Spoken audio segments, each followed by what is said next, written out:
California की जंगल की आग की विशेषताएं और संदर्भ। आग का प्रारंभिक स्रोत और स्थान। कैलिफोर्निया में जंगल की आग कई बार प्राकृतिक कारणों जैसे सूखा, तेज हवाएं और बिजली गिरना और मानव गतिविधियों जैसे लापरवाही, अवैध जलाना या तकनीकी खराबी से लगती है। इस बार की आग 18 जगहों से शुरू होने का दावा किया गया है, जो इसके विकराल रूप का संकेत देता है। कैलिफोर्निया का शुष्क मौसम आमतौर पर मई से अक्टूबर आग के लिए एक आदर्श वातावरण बनाता है, लेकिन इस बात पर ध्यान दिया गया है कि यह घटना भारी बर्फबारी वाले महीनों दिसंबर-जनवरी में हुई, जिससे इसकी गंभीरता और असामान्यता बढ़ जाती है। प्राकृतिक सुंदरता और हॉलीवुड हिल्स। कैलिफोर्निया को धरती का स्वर्ग कहा जाता है, लेकिन जंगल की आग ने हॉलीवुड हिल्स जैसी जगहों को भी तबाह कर दिया।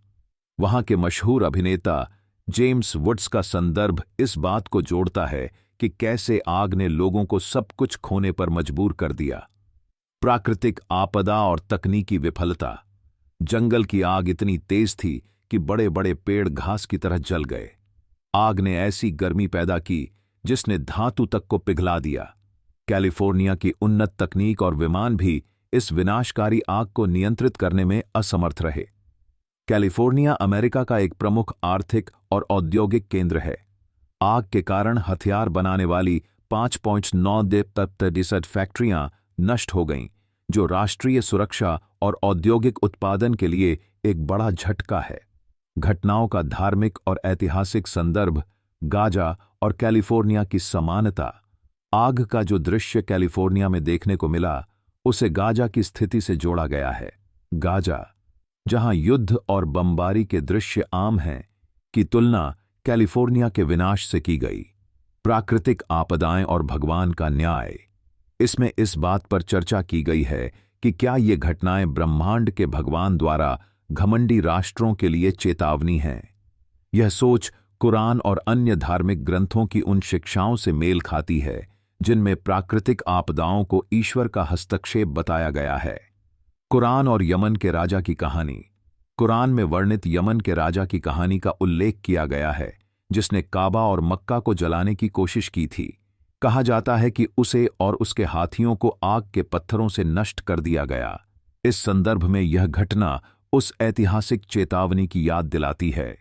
यह कहानी कैलिफोर्निया की जंगल की आग को केवल एक प्राकृतिक आपदा के रूप में नहीं देखती, बल्कि इसे धार्मिक, ऐतिहासिक और राजनीतिक दृष्टिकोण से भी जोड़ती है। इसमें यह विचार प्रस्तुत किया गया है कि प्राकृतिक आपदाएं ईश्वर की चेतावनी या प्रार्थनाओं का उत्तर हो सकती हैं। राजनीतिक दृष्टिकोण। इसे अमेरिका की विदेश नीति और मध्य पूर्व में उसकी भूमिका से जोड़कर देखा गया है। आधुनिकता और प्रकृति का संघर्ष। यह घटना यह भी दिखाती है कि चाहे मनुष्य कितनी भी तकनीकी प्रगति कर ले, प्रकृति के आगे वह असहाय हो सकता है। इस कहानी में काल्पनिक और वास्तविक दोनों पहलुओं का सम्मिश्रण है, जो इसे एक दार्शनिक दृष्टिकोण प्रदान करता है।